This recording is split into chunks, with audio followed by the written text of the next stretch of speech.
मित्रों प्रणाम। गुरुश्री वेलनेस में आपका स्वागत है। मैं हरिकृष्ण आपके समक्ष फिर आज उपस्थित हूँ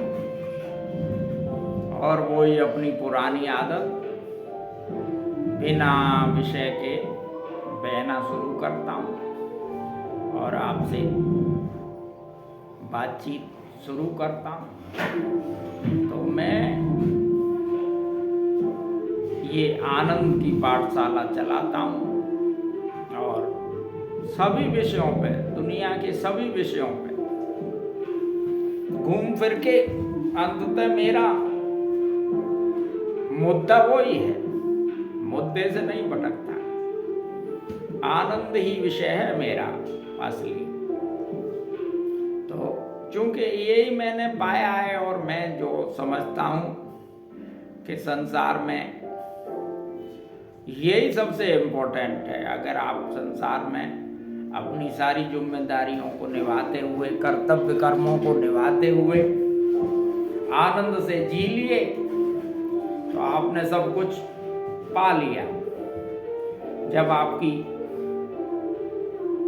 मृत्यु हो रही हो तो बड़े शांति मिलती है कि मैंने जीवन को जिया। यदि आपने 100 करोड़ रुपए कमाए हैं, 1000 करोड़ रुपए कमाए हैं, तो उसको कमाने में आपने बहुत ही पापड़ भी बेले हैं, अपने शरीर को बीमारियां भी दी हैं। तो दुनिया भर के चिंतन जब आपका मृत्यु समय आता है तो आते हैं और आप बेचैन होते हैं और बेचैन में आपका शरीर छूटता है। बेचैनी में तो आपकी गति नहीं होती। आपकी गति तभी होगी जब आनंद में आप जिएंगे। तो इसलिए अब मैं आता हूं कि धर्म, तो धर्म जो है, असली धर्म आपका जो है, आनंद में जीना ही आपका धर्म है। इसीलिए आप आए हैं। ये हिंदू धर्म, मुस्लिम धर्म, ईसाई धर्म, ये सब धर्म नहीं है। ये तो अपने जीने की पद्धतियां बना ली हैं। हम ऐसे जिएंगे, हम ऐसे पूजा करेंगे। मुसलमान कहते हैं हम इसका उल्टा करेंगे, ईसाई कहते हैं सम डिफरेंट, हम कुछ और करेंगे। भगवान जो है हमारा ऐसा है, उनका ऐसा है, उनका ऐसा है। वो मूर्ति पूजा करते हैं, वो दीवालों की पूजा करता है कोई, किसी ने क्रॉस चिन्ह बना लिया,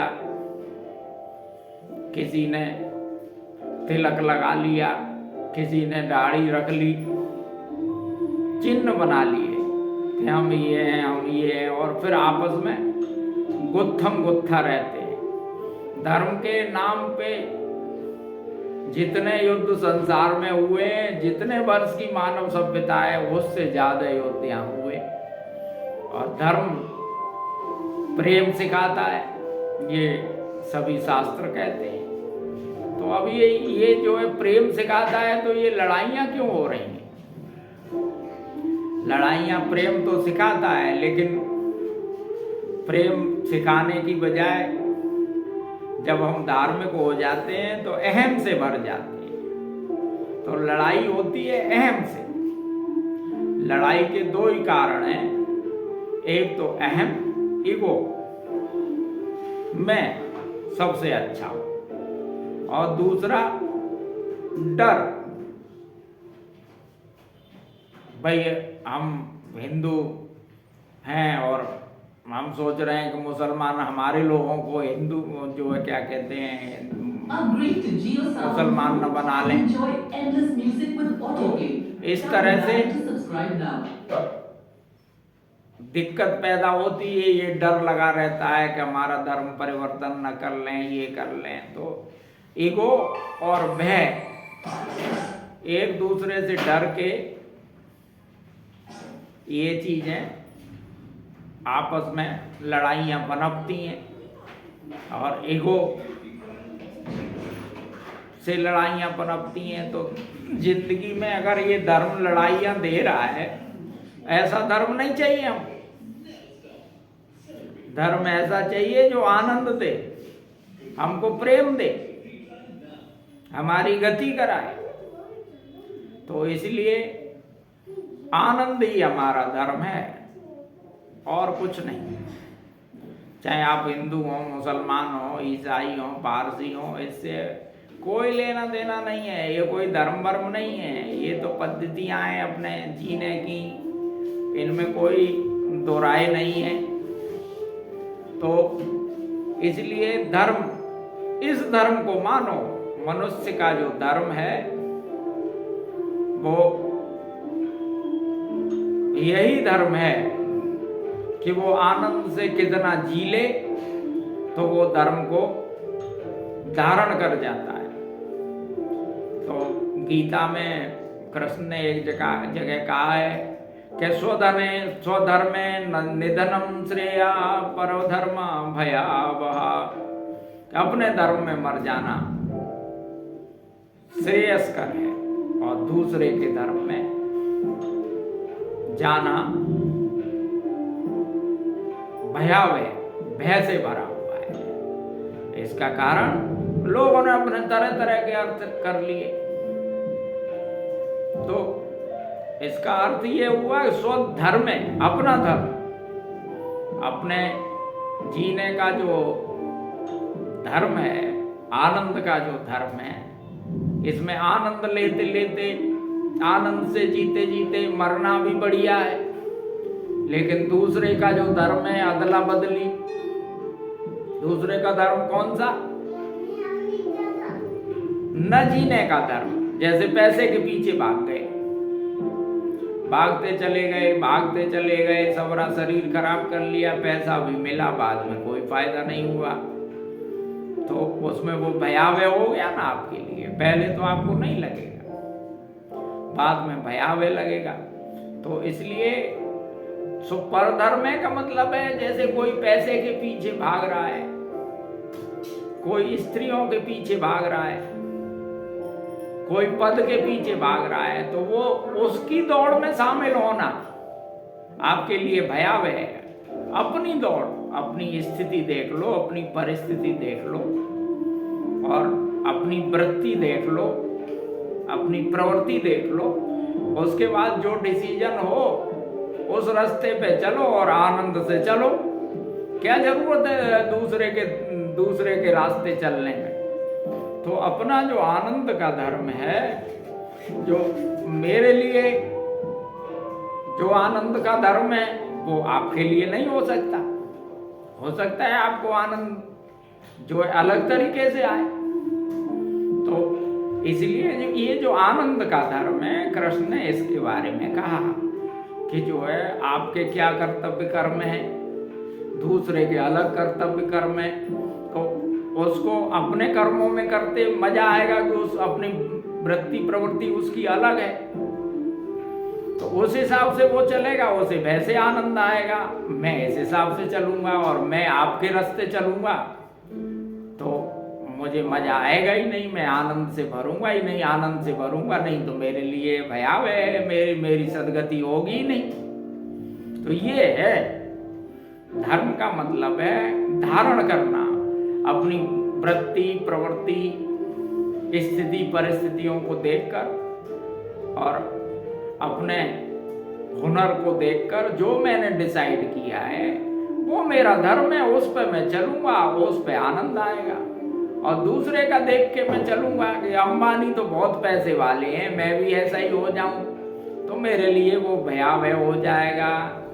ये नहीं कि मैं हिंदू हूं और मैं मुसलमान बन गया तो जो है मेरे लिए भयावह हो जाएगा, क्योंकि ये तो मेरे नजर में तो धर्म ही नहीं है, ये तो पद्धतियां हैं। वो जो है क्या कहते हैं, मुसलमान अपने हिसाब से जी रहे हैं, हिंदू अपने हिसाब से जी रहे हैं। वो मीट खाना जायज मानते हैं, हिंदुओं में बहुत ऐसे वैष्णव हैं वो मीट को गलत मानते हैं, समझ गए।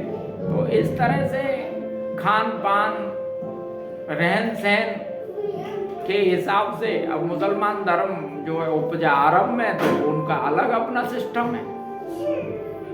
ईसाई धर्म उपजा भाई यूरोप में, तो उसका अलग अपना सिस्टम है।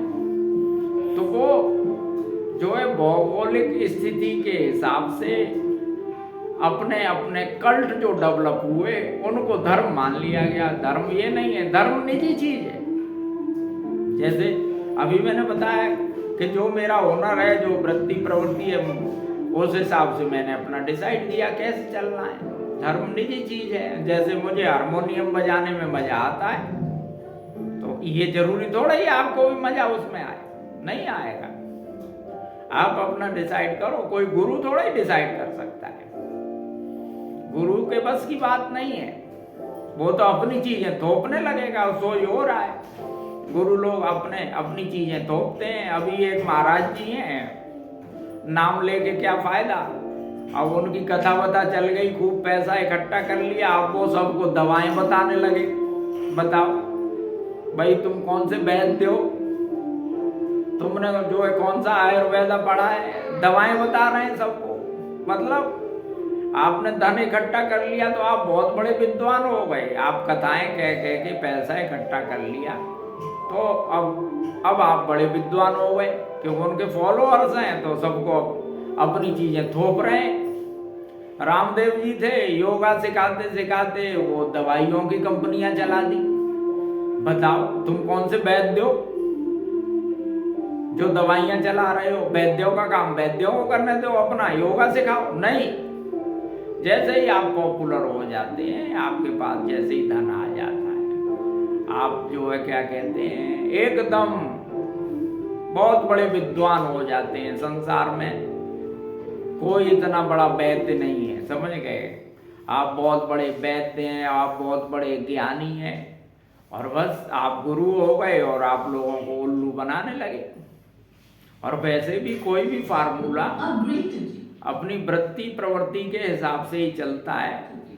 कभी भी जो दवाई मुझे सूट करेगी आपको नहीं करेगी। भाई ऐसा है ना कि मेरा पेट खराब होता है तो मुझे पपीता सूट करता है, मुझे कोई चीज़ सूट नहीं करती।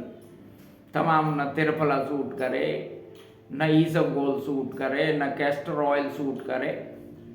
कुछ लोगों को कैस्टर ऑयल सूट कर जाता है और न पपीता नहीं सूट करता।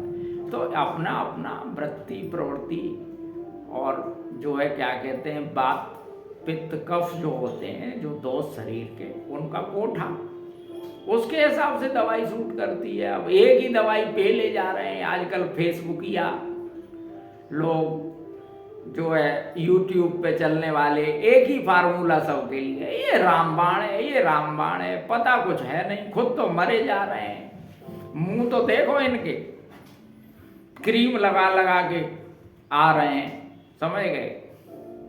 न चेहरे पे हंसी है, न आंखों में हंसी है, चेहरे पे मुर्दनी चाह रही है, और दूसरे लोगों को ठीक करने चले, दूसरे लोगों को ज्ञान देने चले। जिंदगी अपनी तो देखो।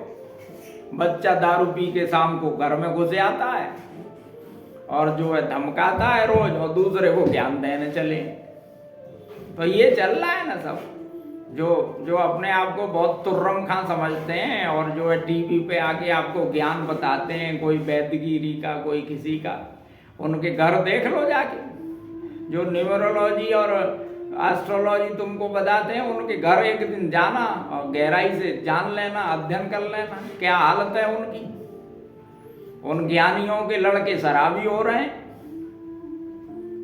उनके बच्चे जो है क्या कहते हैं कि बुरे हाल हैं, वो अपनों को सुधार नहीं पाते हैं, तुम्हें सुधारने चले।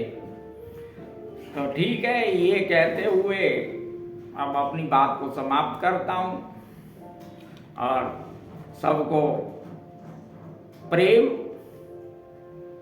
और आशीर्वाद देते हुए प्रणाम करता हूँ। धन्यवाद।